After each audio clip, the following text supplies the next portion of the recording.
ce matin, je mets un point d'honneur à faire le point sur quelque chose qui m'agace au plus haut point. Les points. Depuis notre tendre enfance, nous sommes éduqués à marquer des points. Il faut toujours en avoir un certain nombre pour accéder à la meilleure note, passer en classe supérieure ou être sélectionné dans notre sport de prédilection. À cet âge-là, les seuls points qu'il est préférable de ne pas cumuler si l'on veut obtenir un roulage de pelle avec Brenda, star du collège, parce qu'à Noël dernier, elle a reçu sa première paire de seins, c'est les points noirs. Par la suite, il n'y a pas un concours, un examen, une évaluation professionnelle, un permis, un sondage, un voyage, une relation et bien d'autres choses encore qui ne soient pas gagnées, évaluées ou accordées en fonction d'un nombre de points. Grâce à l'Eurovision, on définit même la qualité d'une chanson au nombre de points accordés. À l'époque, déjà, la télévision demandait aux enfants de juger les prestations de leurs petits camarades avec des points. Salaud, Jacques Martin! Aujourd'hui, c'est même notre fidélité commerciale qui est jugée en fonction de points cumulés. Fidélité, mon cumulus, oui. Bon, les points cumulus ont au moins l'honnêteté de rimer avec l'endroit où on finit par pouvoir se les mettre. Toutes ces cartes fidélité qui nous permettent d'accéder à des produits gratuits me rappellent à cet adage que l'on préfère souvent soigneusement ignorer. Si c'est gratuit, c'est que c'est vous qui êtes le produit. Alors, derrière les points se cachent aussi les likes, les flammes, les miles, c'est toute autre dénomination de récompense qui nous ramène, nous, humains, au même statut que les animaux du CNI que l'on dresse à l'aide de croquettes quand ils sont bien dociles et qu'ils ont bien fait ce qu'on leur demande.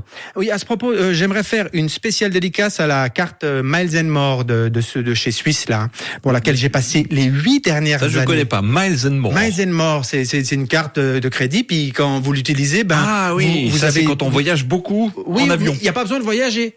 Juste en l'utilisant, en achetant des trucs avec cette carte de crédit, on cumule des miles chaque fois. Et avec ça, voilà, moi j'ai passé les 8 dernières années à essayer de les cumuler pour obtenir un petit plaisir auquel j'ai jamais eu les moyens d'accéder.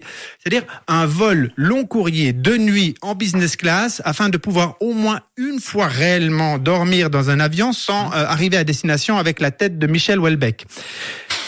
Oui, Michel Houellebecq, pardon. Oui, alors pour nos deux ados, Manon et John, Michel Houellebecq est un écrivain, poète, essayiste français né en 1956 et à qui on doit le médicament spécifiquement créé pour soigner les effets de la lecture de sa prose, le Prozac.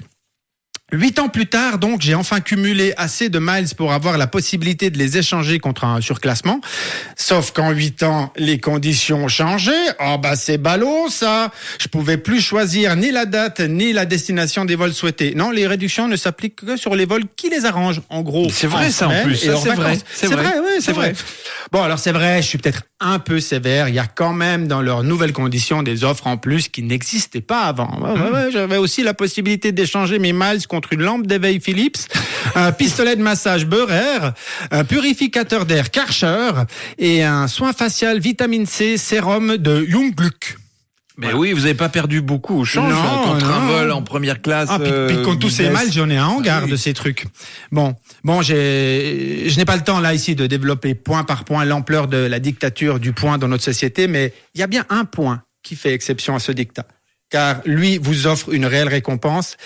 Il y en a qu'un, il n'est pas facile à obtenir, mais si vous le trouvez, tout le monde est gagnant. C'est le point G. Et oui, triste constat, nous avions peur de devenir des numéros en 1984. George Orwell, si tu nous entends. Oui, alors pardon, pour Manon et John, je fais référence donc au roman dystopique 1984 de George Orwell, où la principale figure du roman Big Brother... Non, John, Big Brother n'est pas une grosse imprimante. Big Brother, donc, est une figure métaphorique du régime policier et totalitaire d'une société de surveillance et de réduction des libertés. 40 ans plus tard, nous sommes résumés à des points, des codes barres, des produits dont on monétise les données. Je n'ai qu'un souhait.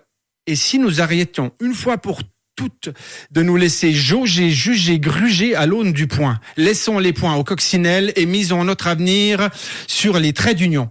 Car ce n'est pas de points, de compétition, de consommation dont nous avons besoin, mais bel et bien d'un lien de soutien et d'amour pour mieux vivre ensemble. Il n'y a heureusement qu'une seule chose qui ne pourra jamais être quantifiée qualitativement avec des points, c'est l'amour que l'on se donne. Et c'est peut-être bien pour cette raison qu'il est unique, vital et essentiel à nos vies. Voilà, cher Yvan, vous qui êtes de la vieille école, je vais pas vous changer. Du coup, j'espère qu'aujourd'hui, avec cette chronique, j'ai marqué les points. Oui, vous avez marqué les points. Yes!